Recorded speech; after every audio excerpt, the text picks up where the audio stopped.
Now this is going to be the second part of my discussion of the book The Anxious Generation by Jonathan Haidt. Let's look at what it says about how social media and phones stunt the development of children and adolescents. And one potential harm is that play has transformed for the worse as a result of technology. Now, play is integral for childhood. It teaches us about risk, about communication, cooperation, about conflict resolution. These days, kids would rather stay at home, either, using social media, TikTok, play Minecraft or Fortnite. Now, looking back at my own childhood or teenage years, I would say I played outside quite a lot. I played a lot of sports, but I did get Facebook when I was about 12 or 13 years old. And although outdoor sports was a big part of growing up for me, I vividly remember that there was a different kind of dynamic with texting and social media that kind of changed the way I socialized with my friends. And there was even this one guy in my circle of friends, and we played soccer, football, almost every day when we were 13, 14. And I think in 6 months of playing football or soccer every day, we only spoke a few times. When we started to text, I'm not sure when that happened or how that happened, but that helped us to become closer, texting friends. So I wouldn't talk to this person much in person, but we would text a lot. When we went out for lunch, we would eat and just be on our phones the whole time. We wouldn't say much to each other. We'd just scroll on Facebook or Instagram and then just leave when we're done eating. And also something that's destructive is that social media allows us to create a persona online. We put out the things that we want people to see. It's like a curated version of ourselves, and we hide the things that we don't want them to see. I think the underlying issue of this is that it creates an environment where we're constantly comparing ourselves with other people.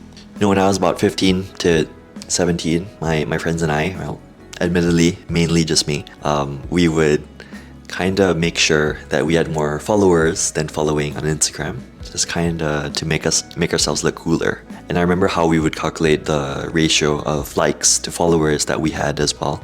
And I definitely remember a lot of my energy being spent online and curating this persona that I put out online instead of really developing friendships in person. And one thing I really learned from the book and from psychology class that might be really interesting is that synchronicity is really important for getting to know each other and for building trust. And this is synchronicity in body movement. It could be doing things together, reacting to each other's expressions in real time. These are all ways we learn to communicate and build trust with each other. In one study demonstrating how synchronicity builds trust, groups that moved in sync together trusted each other more and earned more money in a trust game that participants played later on. And social media takes that away from us. And also, let's talk about conformity. So evolutionarily speaking, conformity was basically used to kind of gauge who is more prestigious, who you should kind of look up to and learn from. So these prestigious people are those who are seen as more skillful, attractive, or successful, basically ways that are seen as valued in a society. These people set the standards of what other people should follow. And this is an age-old survival mechanism for communities and societies to kind of grow and thrive together. Instead of prestige being based on real-world skill, wisdom, or meaningful contributions, it's now based on likes, followers, and these engagement metrics that don't really measure how much you've contributed to the world and doesn't really necessarily reflect what a society values. But what it does reflect is mainly how well one plays the social media game.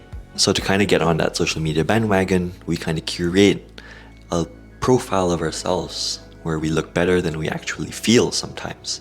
We only post highlights of our life, we edit and curate our photos very heavily, just to create a false identity that we put out there.